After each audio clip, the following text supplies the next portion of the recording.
Hey guys, SuperHorrorBro Mike here, and in today's video we take a look at Very Little Nightmares, the mobile prequel to the original Little Nightmares game, as we explore its mysterious story, creepy cast of characters, and how it connects to Six's adventure aboard the Moor.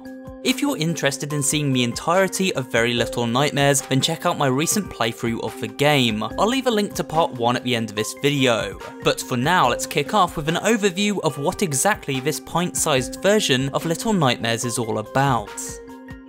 A girl in a yellow raincoat awakens aboard an air balloon which has crashed into the attic of an old house. This girl may look like Six, but is in fact a completely different character. More on that later.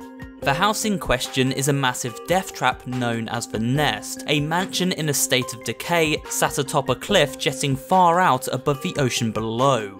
It isn't long before the girl in the raincoat runs into another lost child. This little girl seems afraid and is always on the run. She stays one step ahead of us throughout the entirety of the game. The room we first meet this mystery child in is full of cages. These cages look identical to those seen aboard the Moor, and before long we free another imprisoned child from one. This indicates the Nest is not simply an old mansion, but is also being used as a prison too. A holding ground, but to what end? A little later we discover a familiar sight, the Enchanted Eyes, which of course acted as a security system aboard the Moor, both used as a camera-like device to monitor the children, and also a Medusa-like trap, freezing anyone who met their glare and turning them to sand.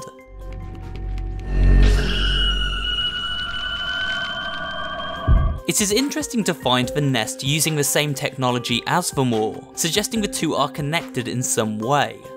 As we venture further into this world, you'll notice several other stark connections between these two nightmarish locales. Around this point in our adventure we meet a new enemy type known as the Craftsman. Now much like the janitor from Little Nightmares, this Craftsman has very long arms. However, unlike the janitor, he also has very long legs. These gangly legs are twisted and bound to a wheelchair, so it seems as though the Craftsman is himself a prisoner, strapped into this chair with limited movement. He doesn't have any supernatural powers, however his reach is impressive, as is the speed he moves at.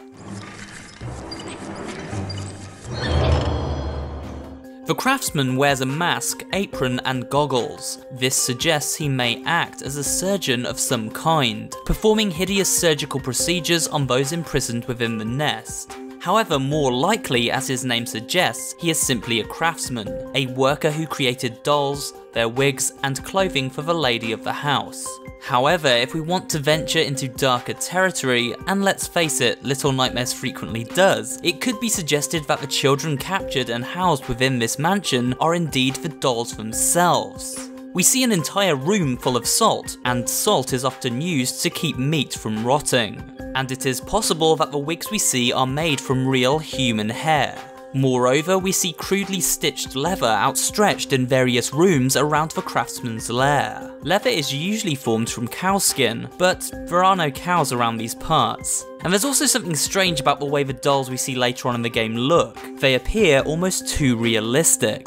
Maybe they are, and perhaps this Craftsman is also a taxidermist, one who doesn't just stuff animals, but also humans.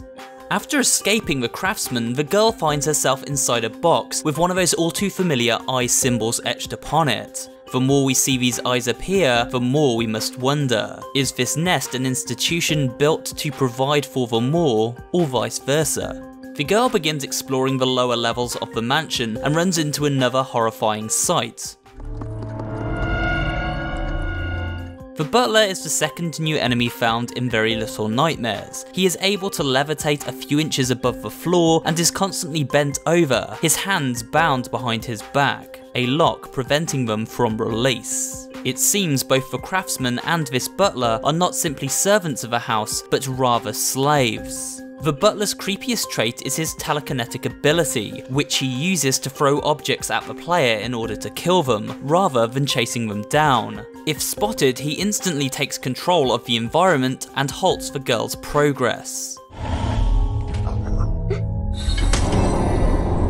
The Butler seems to maintain order within the house. he does the laundry, makes food, and waits hand and foot on the lady of the house, who we will meet shortly. Before long, the girl in the raincoat navigates her way down into the garbage disposal. Here we run into an unseen horror living beneath the filthy debris of this dumpster. It is very similar in nature to the shoe monster from the original Little Nightmares. We also find the wreckage of an old plane down here. How it got here is a bit of a mystery in itself, and it's creepy to consider the residents of this mansion may be bringing down aircraft just to collect more children for delivery to the moor. Also, why is there so much trash down here in the first place, and where is it all coming from? A best guess would be to assume that the nest is not always this quiet, and perhaps frequently used by other guests with big appetites, much as we saw during the banquet sequences in the original game.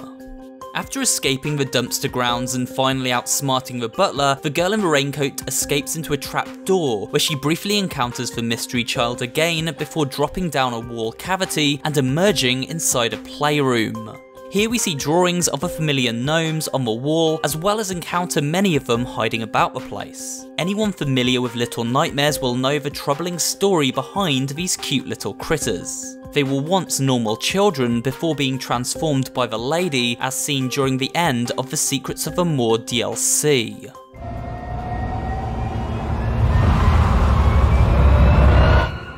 For those who don't know, the lady was the final enemy to be encountered aboard the moor. She ran the show and was responsible for all the hideous goings-on orchestrated within its walls. She also possessed magical witch-like abilities, hence her ability to transform children into gnomes. So this means the lady either lived here within the nest, or at the very least visited it in the past. Backing up this conclusion are paintings we find while exploring this area of the house. As we explore this nursery environment, we encounter the aforementioned horrifying dolls. They are sat down for dinner, lined up in front of television sets, and arranged for tea parties. But why? Well, this floor of the nest is where we encounter the final new enemy type, a little girl with a furious temperament known as the Pretender. The developer's Twitter described the Pretender as the following: "This pint-sized lady of the nest loves her playthings, and anything that's not her toy doesn't last long in her nursery." The Pretender also has the ability to evaporate her prey into thin air, seemingly absorbing the person's life force, much like the lady and later Six did in the story of Little Nightmares. So it seems the dolls keep this power-hungry child content, or at least most of the time they do. If she finds a single one out of place, she begins to throw a tantrum. It seems this creepy girl has the name Pretender because her entire life revolves around playing pretend with her dolls. Dolls who may be made in part from real children. Pretty twisted stuff. Around her living quarters we see many portraits of very normal looking children. These are likely pictures of the various kidnappees, who have now become playthings for the Pretender. A statue of the Pretender shows other children bowing down to her for mercy. It seems she enjoys getting her own way and being the centre of attention at all times. One very interesting Easter egg can be found when taking a look at this picture here. It appears to be the hanging man from Six's adventure on the moor, and beside this portrait, another shows what seems to be the same pair of legs. So that would suggest the father of the Pretender is also connected to the moor and no longer alive, explaining her isolation within the home and desire for company. We do after all run into the Pretender at the end of the game, sobbing uncontrollably on a bench overlooking the sea. A connection therefore seems likely. The second observation to be made when looking at this portrait is found when we draw our attention to the skirt and shoes the mother wears. We have seen these before, but not in a game yet released. They look a perfect match for the outfit of the teacher from the upcoming Little Nightmares 2. So it seems this girl still has a mother on the mainland who works as a teacher, and perhaps this is why so many children find their way into this mansion. This teacher's portrait also appears during the Little Nightmares DLC, connecting her to all three games. After fleeing the nest with the butler in hot pursuit, the girl in the raincoat teams up with the mystery child and the two manage to escape into the woods. However, the mystery child falls down and is locked out of a shed the raincoat girl escapes into.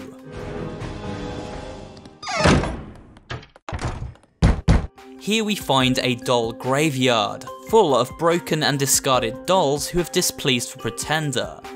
After encountering the Pretender one last time, the raincoat girl must scale down a cliff face to the sea, and here she is joined by the return of the mystery child, who drops a boulder onto the Pretender in a bid to save her new friend. Unfortunately, the boulder doesn't kill her, and the two end up plummeting into the sea to an unknown fate. However, the floating raincoat suggests a grim end for our character. This is where the game seems to end. However, if we stick around for a post-credits sequence, we find the mystery girl heads down the cliff to a raft on the beach. It is therefore implied this girl has been sick the entire time.